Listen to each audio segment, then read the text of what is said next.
I really hate the word prepper and the word prepping too. My wife and I, we've been preparing for emergencies for a long time now, way before 2008. I got invited twice to be on that television show.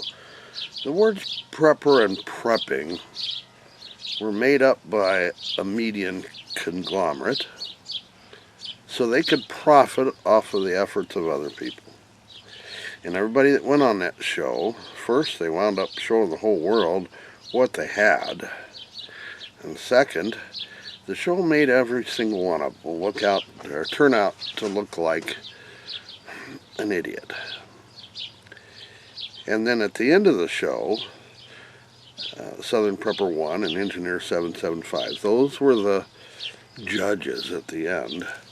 I think they were told they had to never give anybody a good rating.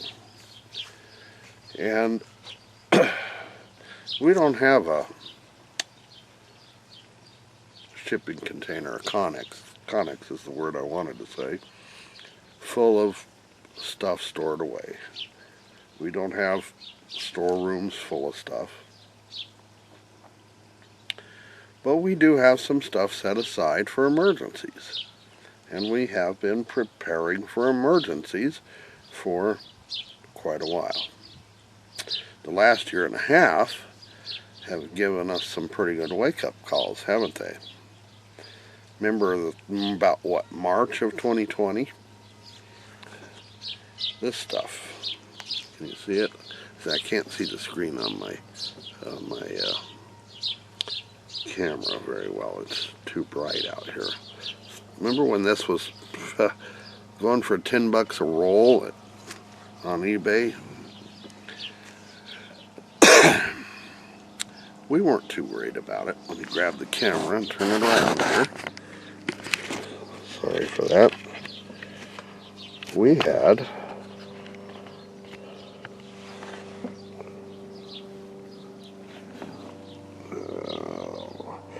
see if I can even see this. Gee, I can't see the screen on my camera, so hopefully it's showing up.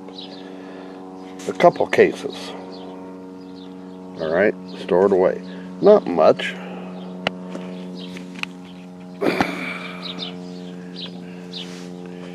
Not a huge amount, but enough we didn't worry about the shortages.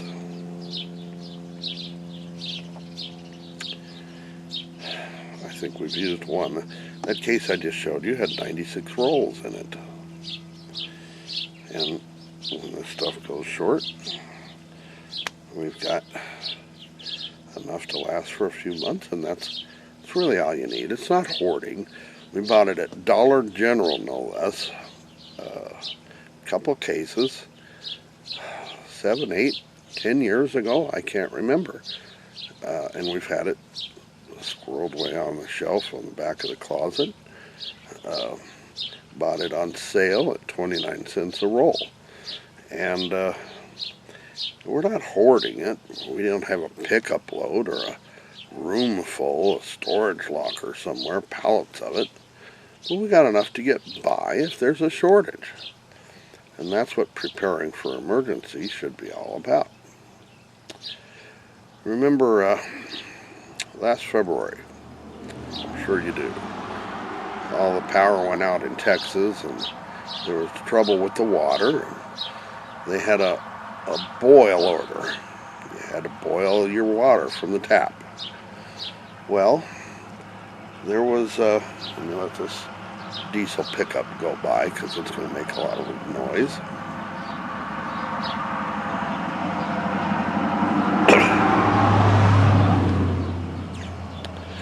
There was a clip, and I only caught it one time. Some lady on, I don't know, it was on the news, local news out of Texas somewhere. I saw it on the internet. Because we don't have TV. We don't watch TV. She was incensed. She was PO'd that they said you had to boil water. And went on and on about how are we supposed to boil water if we don't have electricity. So how could you be so daft that you can't figure out how to boil water without electricity? I showed this in my last video. Here's our little propane grill. Okay. And water boiling on it. I really need to clean it up before I try to fire it up, but this is a propane camping stove. And it boils water, trust me. No problem there. This size of a propane tank, just a regular barbecue one. You can buy these for, what, 15 bucks exchange at the grocery store. Walmarts everywhere have them. This will boil hundreds of gallons of water. Doing this video has taught me a lesson, a preparedness lesson. I need to get these things out and get them cleaned up and serviced and worked on. Make sure they're working good again. Well, this is a Coleman multi-fuel stove. It burns Coleman fuel, kerosene, or even just unleaded gas. And it'll boil water, no problem. I won't light a fire for the video, but this is a super efficient little rocket stove that I have. We've got two of them. I did a video on this, gosh, I don't know, years ago. It boils water just fine. I've even pressure canned with it. So what happens if you turn on the faucet and there is no water? This is a 1,000-gallon buried cistern. It's fed by our rain gutters off the house.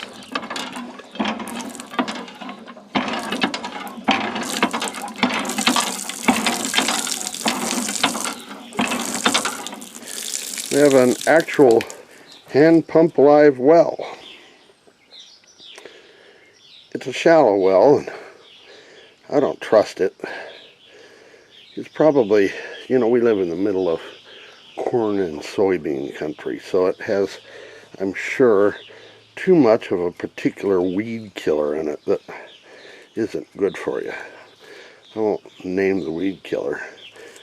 That's Maxwell, by the way. He's our 10-month-old Dalmatian puppy. I won't name the weed killer because I don't want some big corporation trying to sue me. We have water if we need it. I don't trust it. I wouldn't drink it straight out of the well. That's why we have a Berkey water filter. It takes like 99.99997% of everything out of the water.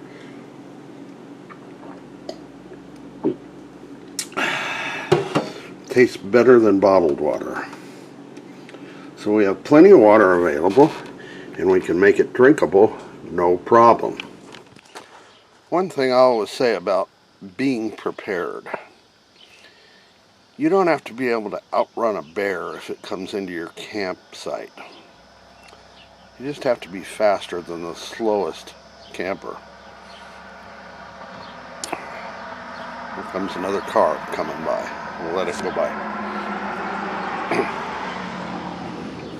We live on a pretty busy road. We're moving. We're going to move to the middle of nowhere in Arizona, in the high desert. Not desert, but, well, not too far from Flagstaff. So, in the mountains. We've bought 40 acres, a little house, completely off-grid. We're going to be all solar. Our water's all of our water's going to come from rainwater. And we're going to be completely unattached, not requiring utilities from municipal services. That's a good thing. Well, if you're another truck, I don't know why there's so many diesel trucks lately in our neighborhood. My point is, you don't have to have storerooms full of toilet paper, food, everything. Just get started. Do a little bit.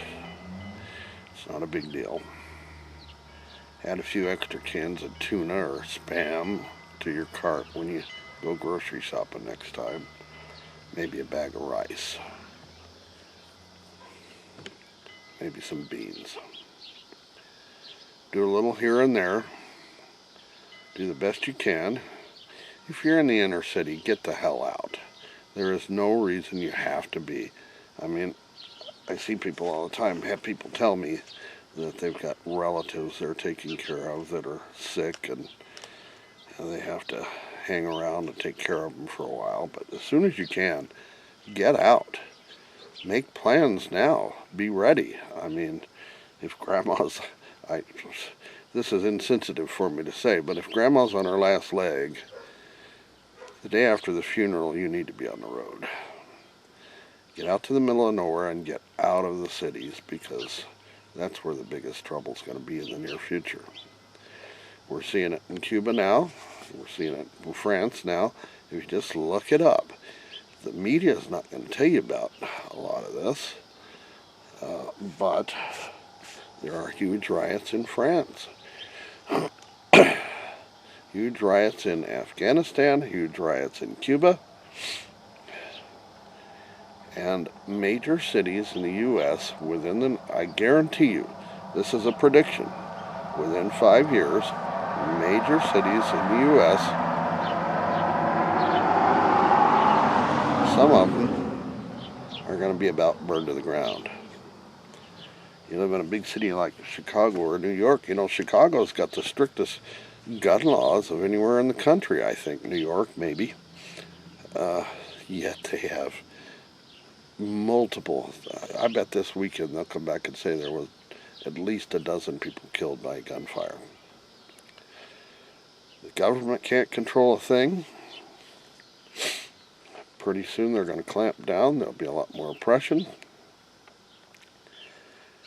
Be a little prepared, folks, just for emergencies.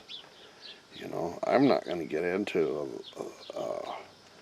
the weather issue much, except to say that it is getting a little freaky. Make sure you're protected from floods and earthquakes and hurricanes and extreme weather events, because they are becoming more common.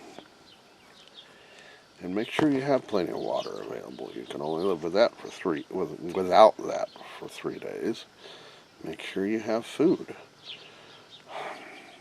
You don't have to have 20 years worth of food squirreled away in a shipping container, but a few months worth be to your advantage. All right. This has been a long enough video, probably. We'll get through this. See you next time.